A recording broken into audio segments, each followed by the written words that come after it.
Itong abrihan diri sa Proverbs chapter 19 verse 3. Isa lang ka bersikulo.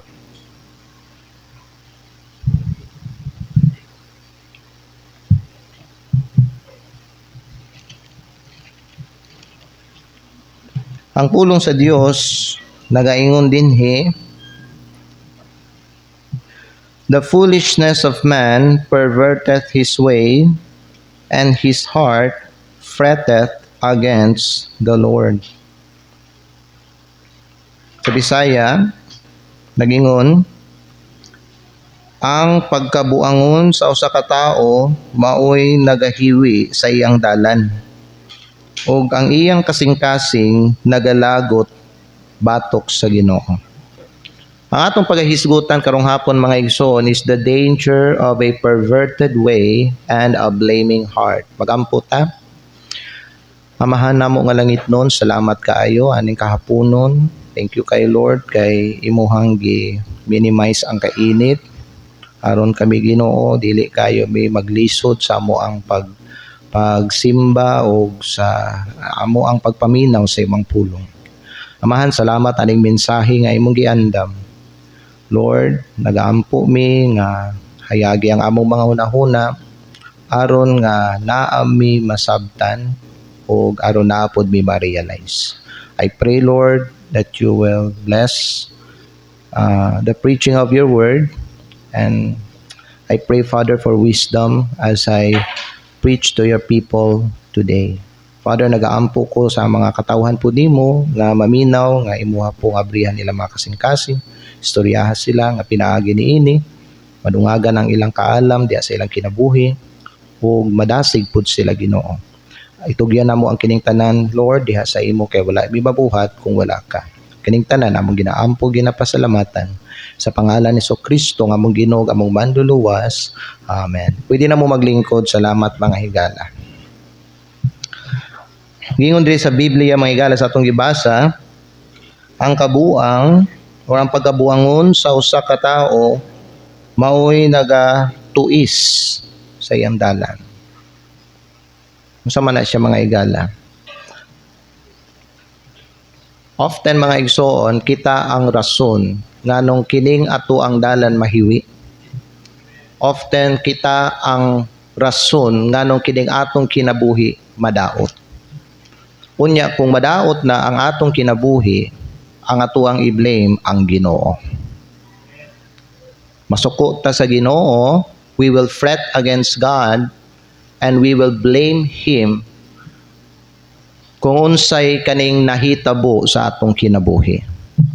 Pero kay balo ba mo mga higala nga dili na tungod sa Dios kung ang kinabuhi sa tao maguba or madaot? Dili na tungod sa Dios nga ang iyang dalan mahiwi mga igsoon? Kay ang Dios may galag gadala sa ato diya sa tama nga dalan permi. Ang iyang dalan straight. Pero pag supakon sa tao ang iyang dalan, mahiwi ang iyang dalan, makrukid ang iyang dalan. So this is the problem today. Many people blame God for the problems in their lives.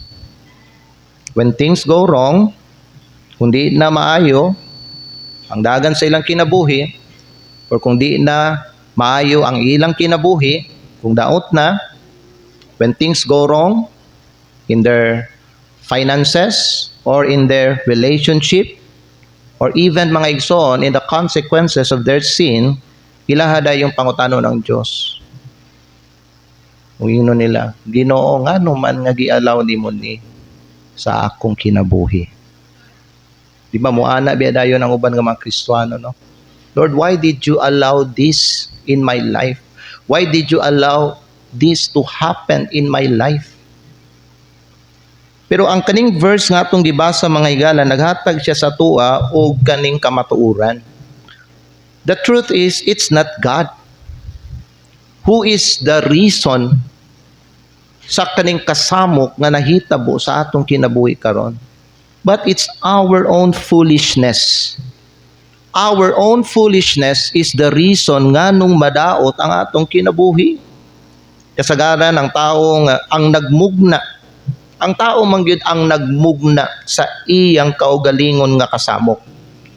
Unya kung samok na ang iyang kinabuhi, kung wa na nagkadimao, kung libog na, diha niya basulon ang Dios bahin sa iyang kasamok.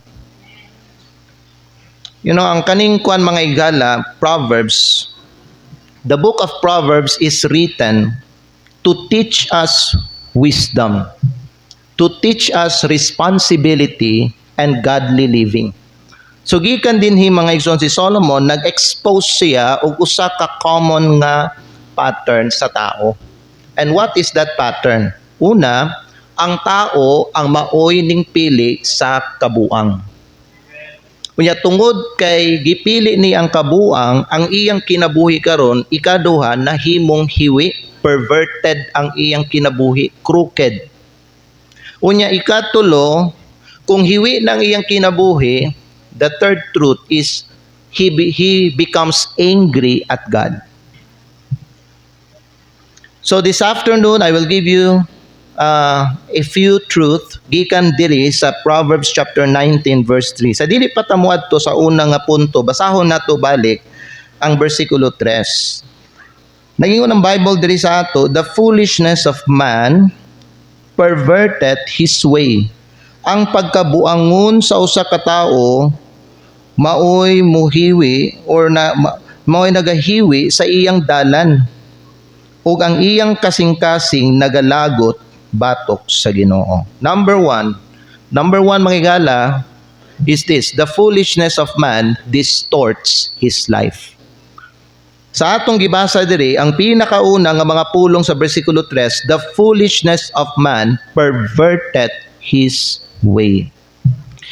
Sa dili pa ta mo kuan mga igala magpadayon aning point 1 nato, ang usang mga ako abanong i-challenge sa iyong tanan, no? Ayaw mo pagbuhat og mga kabuang sa inyong kinabuhi. Don't do anything stupid.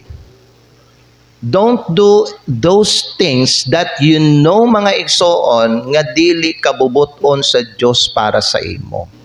Don't do anything mga nga katong mga butang nga kay balo ka, no? Supak man na siya sa plano sa Ginoo sa imong kinabuhi. Anything nga buhaton sa tao may gala nga against sa iyang will niya is called foolishness. So let us define foolishness. Letter A, what is foolishness? Foolishness mga igala is rejecting God's wisdom. That's foolishness. Okay? Kanang imong gisalikway ang kaalam sa Dios. The main reason why we come to church is for us to gain knowledge and to gain wisdom in life. So tanan nga gitudlo sa ato, tanan nga giwali sa ato, kumuan ni taog simbahan mga igsoon, no? Para na siya maigala sa ato ang kaayuhan. Aron na nga mahimo tang usa ka maalamon nga tao dinhi sa yuta. So foolishness is ikaw gisultian ka kung unsa ang tama diha sa imong kinabuhi, and yet gipili gyapon nimo ang mali.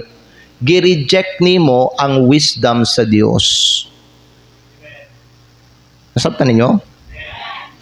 Ang sunod, kahulugan aning foolishness is you are living by impulse, pride, or sin. Kanang mga tao, mga igala nga dili mo submitar sa pulong sa Dios, they have a problem of pride. God wants us, mga igala, as His people, nga magpasakop kita permi sa iyang authority. Ug sundo nato ang iyang pulong. Amen? Foolishness also means ignoring the consequences. There are people, mga igala, who will say nga, bahala nag-atubangon ako ning kasamok sa akong kinabuhi. Bahala na. You know what? Para lang may gala makuha nila or matuman ang ilang gusto, pilion gyapon nila may gala nga magrebelde sila sa iya, supako ng iyang pulong, bahala na unsay mahitabo sa ako.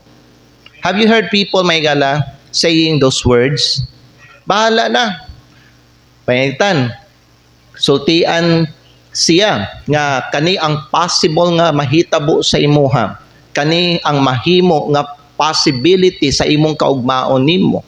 Pero sila may gala para lang no makuha ang ilang gusto, bahala na.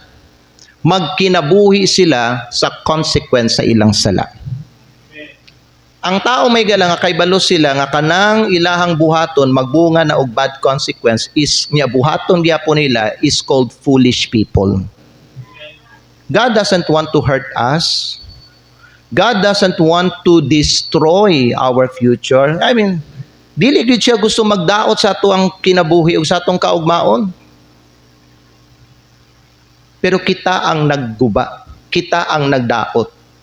Kaya nga naman, mas gipili sa tao nga supakon ang iyang pulong kaysa kanang sundon nila ang iyang pulong. Ang tao nga nakaibalong mga higala between right and wrong and still pilion ang mali is called foolish people. So, let me ask you, are you a foolish person? Are you? Letter B. Gingon sa Biblia, the foolishness of man perverteth. Now, perverted his way. What does it mean? Perverted his way. Perverted means to twist or distort or ruin one's path. Higala, dili ba ang Ginoo nag-ingon sa ato that He has great plans for us? In fact, the Bible says in Jeremiah chapter 29 verse 11, "For I know the thoughts that I think toward you, thoughts of peace and not of evil, to give you an expected end." God has a great plan for us. Na siya giandam nga maayo kay nga kaugmaon sa atong tanan mga higala. Pero kay balo ba mo ang kanang i-pervert nato, ituis nato may higala, ingon ana. Dili na natrabaho sa Ginoo. Mga buhat na nato na siya. Because to pervert his way means ang maayong dalan nga gi-design sa Ginoo sa imo, ang maayong plano nga iyahang giplano para sa imo, imuhang giguba. Tungod kay imuhang sundon ang imuhang kaugalingong kagustuhan sa imong kinabuhi. Usa sa mga butang no nga kana ba nung ikuan nato i-practice nato sa atong kinabuhi may gala. Kay kaning buhaton nato unsay kagustuhan sa Ginoo para sa ato. Kung ang atong ginabuhat is kagustuhan sa Ginoo may gala, kanang imong buhaton nimo, kanang gusto nimo nga buhaton, kagustuhan po na siya sa Ginoo, then there's nothing wrong about that.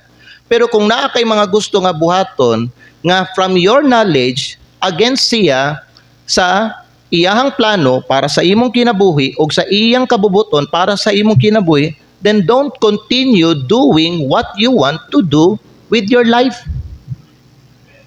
Nasabtan ninyo? Kay dili ta gusto mga igsoon, di ba? Mahiwi ang atong dalan. Dili ta gusto nga maguba ang ato ang dalan igsoon. So to pervert his way may gala, kay binuhatan na sa tao, dili na sa Dios. And the reason for that is because man choose to rebel against God. So to pervert his way, it also means a life that could have been straight but it becomes crooked. Ang kinabuhi nga unta, tama, tulid, pero nahimong hiwi. Higala sultihan ta mo, ang dalan sa Dios straight. Ang dalan sa Diyos, perfect. Di ba? His ways are perfect.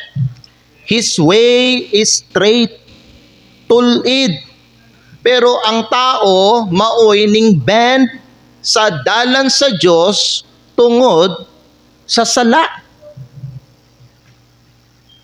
Gihiwi na to ba ang dalan nga gihatag sa Ginoo sa ato tungod sa atong ginabuhat nato. Examples in life. Letter C. Let's go there. Tanaw ninyo mga higala, parehas sa aning example mga higala, kung ato ang tagaag example sa atong kinabuhi. Una, kaning Kristohanon nga nagkinabuhi diya sa sala. Kanang Kristohanon nga nagpakasala higala, no? Musuffer man gyud na siya og consequence. How do I know that? Or how do we know that? Because the Bible says so. The Bible say, mga igsoon, and when sin,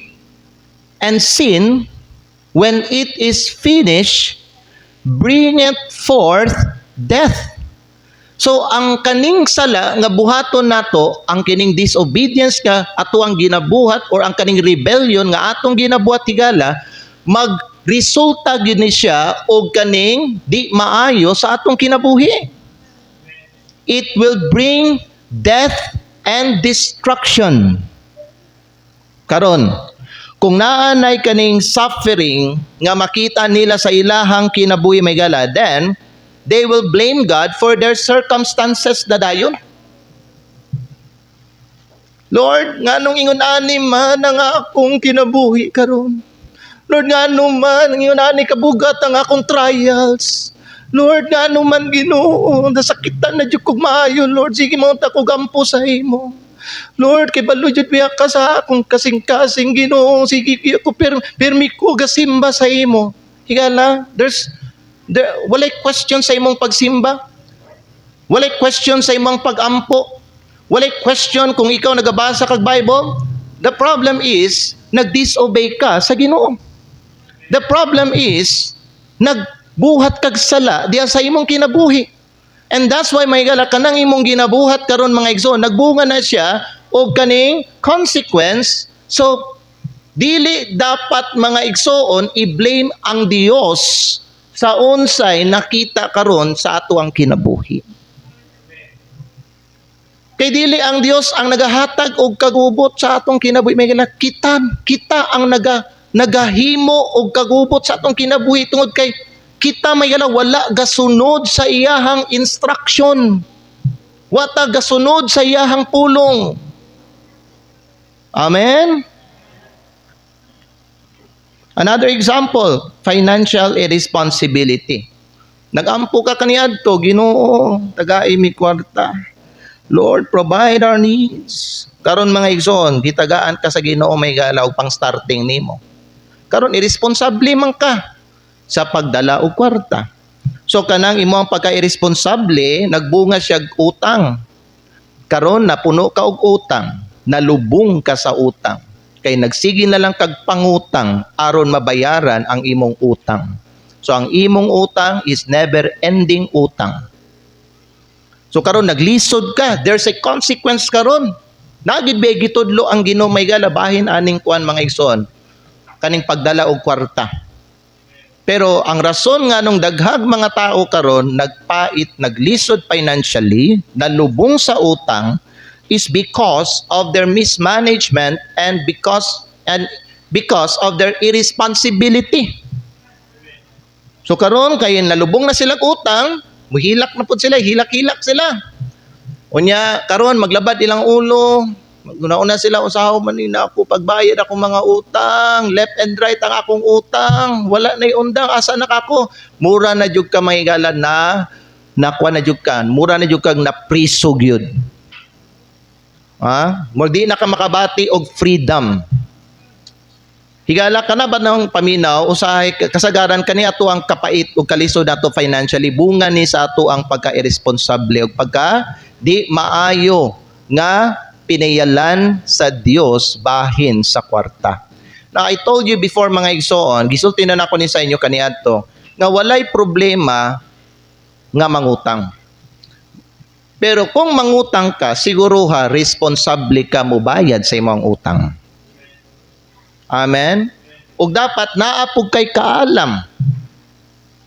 Dili pwede mga igsoon nga mangutang ka, unya wa pa na impas ang imong utang, mangutang na pud ka.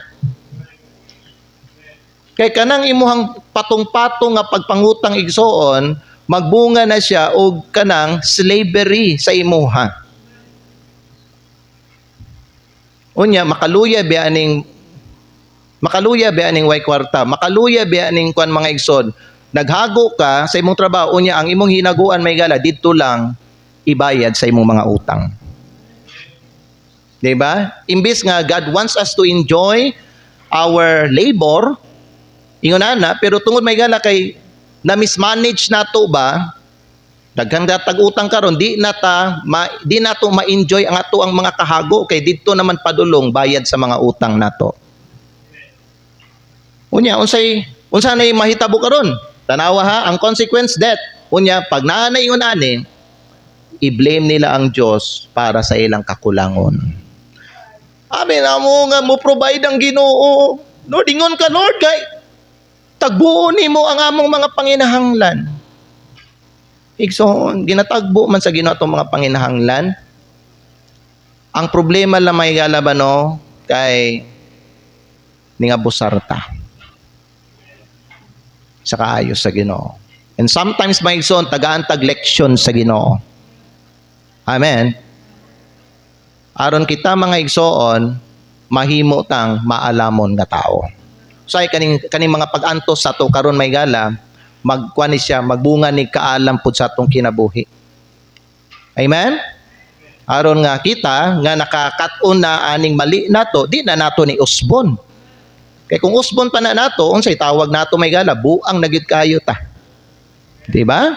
Unsay giingon sa Bible may igsoon? The foolishness of man perverted his way. So ang nagahiwi day sa atong dalan, ang nagadaot sa atong dalan, kita lang gihapon ang atong mga kaugalingong kabuang. So igsoon ayaw mo pagpakabuang, ayaw mo paghimog mga kabuang diya sa inyong kinabuhi. You should carefully read and study God's word and you should carefully listen to His instruction and follow His instruction very carefully. Kay nga naman aron nga magpabilin nga tulid ang inyong dalan. Mahiwi ang atong dalan mga igsoon basta magbuot-buot ta og kanang buhat sa ato ang mga gusto nato sa atong kinabuhi. Ayaw mo pagbuot-buot. Kay kung magbuot-buot ka mga igala, mahiwi ang imong dalan. Mahiwi. Naminaw mo?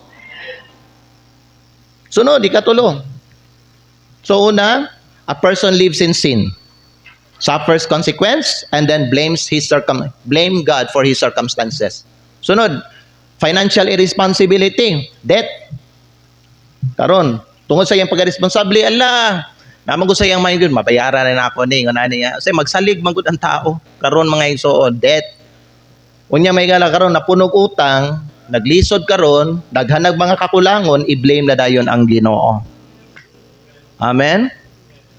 Sunod, ikatulo. Letter C. Kana lang? Ay dili, ang example. Una ka nga person lives in sin. Ikadua, financial responsibility. Ikatulo is relationship. Nadira? Wala? Relationship. Young people, careful mo aning magsulod mo og relationship, ha? Gitagaan na mo instruction sa Ginoo ana. Amen? God's word says, let's read para makita sa tanan, 2 Corinthians chapter 6 verse 14.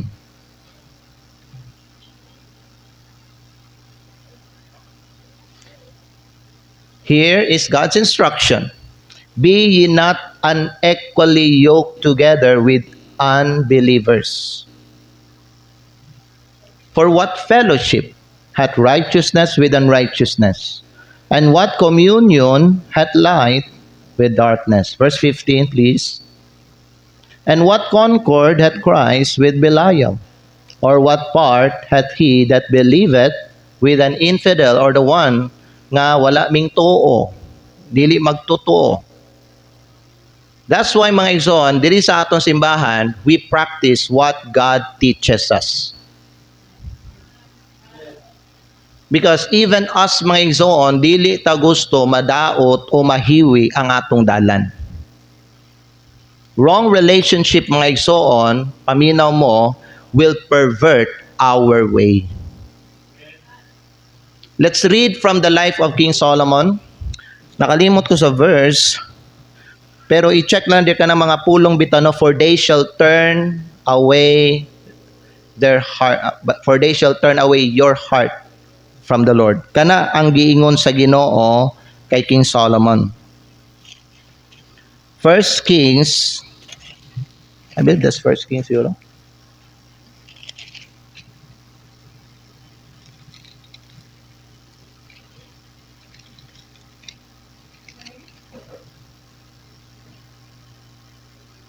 Okay, balik daw, I believe kani, balik daw sa verse 1. Okay, tanawan ninyo mga area, tanawa diri. Okay. The Bible says, but King Solomon loved many strange women. Now, when the Bible speaks of strange, mga igsoon, stranger, it refers to unbelievers. It refers to those nga dili kapareho nila og pagtuo. Nasabtan ninyo? Now, si Solomon, nahigugma siya og daghan nga mga unbeliever nga babae. Together with the daughter of Pharaoh, women of the Moabites, mga kaaway sa Israel, Amobites, Edomites, Zidonians, and Hittites. Gihimo ni King Solomon for political purpose and strategy. Aron siya makaangkon og daghan nga mga alay gikan sa mga Gentile nations. Aron wa nagi makapugong og makapildi kay Solomon. So gikan niini mga igsoon, nawala na ang pagsalig ni Solomon sa Ginoo. Imbis mga igsoon, maging dependent siya fully sa Ginoo, karon nagdepend siya may gala sa mga nation. Nagkuan siya, nakigrelasyon siya og nagminyo siya og daghan nga mga unbelievers nga mga babae. Now, tanaw na sa verse number 2. Let's continue verse number 2. The Bible says, of the nations concerning which the Lord said unto the children of Israel. So, ang Ginoo nag-ingon na gyud sa iyang mga katawhan. Ngaon sa man, ye shall not go into them, neither shall they come in unto you. It speaks of relationship. Hello. Ngano man nga gibawalan sila sa Ginoo ani. God said, for this reason, for surely they will turn away your heart after their gods. The issue is not kaning tawhanan ni maayo, buutan, professional, dato, whatever, unsa ang iyahang status. That is not the question. The very reason why God did not allow all of us believers to mingle and to make relationship with those nga hindi nato kaparihas og pagtuo is because these people will turn away our heart from the Lord. Ituis nila. Have you seen, nakita na ba mo og kanang mga Kristohanon nga nagminyo siya og di niya kaparehos og pagtumaygala? Dadugay kato nga Kristohanon tuan na sa iyahang teritoryo. Ang iyang lifestyle, ang iyahang kinabuhi, parihan na sa katong iyahang giminyuan. Hello. So karon mga igsoon, kay na may mga uban, musupak sila. Kay nga naman, na sila gi-after aning mga unbeliever. Pareha ni Solomon, ang iyang gi-after mga igsoon is alay. So nakigminyo siya og mga unbelievers.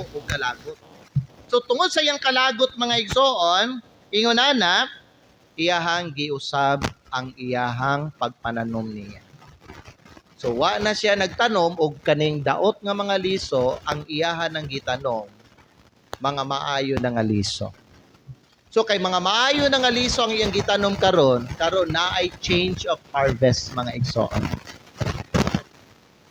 Kaniadto kay mga daot man nga liso ang iyang gitanom, ang iyang giharvest mga daot nga bunga.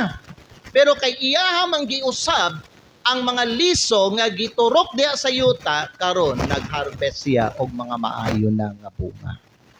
Dili pa ulahin nimo Kristohano. Kung nakita nimo nga kanang imong gitanom karon daot na nga liso, ayaw na ipadayon. Amen? Start planting good seeds in order for you to expect good fruit and good harvest. Amen? That's the verse nga giingon sa ni Pablo. Last verse katong, be not deceived, God is not mocked. Unsa na siya? Galatians chapter 6 verse 7 na tingali na nga bersikulo.